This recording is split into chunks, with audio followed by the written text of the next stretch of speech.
8 మంది వసువులు అంటే దేవతలు తమ భార్యలతో విహారయాత్ర చేస్తుండగా వశిష్ఠ మహర్షి యొక్క ఆవును చూస్తారు. ఆ ఆవు కావాలని ఒక వసువు భార్య కోరడంతో ఆమె భర్త మిగిలిన 7గురితో వెళ్లి ఆ ఆవును తీసుకుని వస్తాడు. ఋషి తిరిగి వచ్చి విషయం తెలుసుకొని 8 మంది వసువులను భూమి మీద జన్మించమని శపించగా వసువులు క్షమించమని వేడుకుంటారు.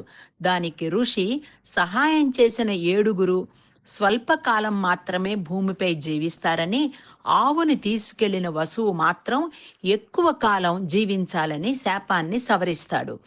8 మంది వసువులు గంగామాత దగ్గరికి వెళ్లి ఆమెను భూలోకమాతగా భావించి పుట్టిన తరువాత తమను తక్కువ కాలం భూమి మీద జీవించడానికి సహాయం చేయమని కోరుతారు. ఆమె అంగీకరిస్తుంది. తర్వాత ఏం జరిగిందో నెక్స్ట్ పార్ట్ చూసి తెలుసుకోండి.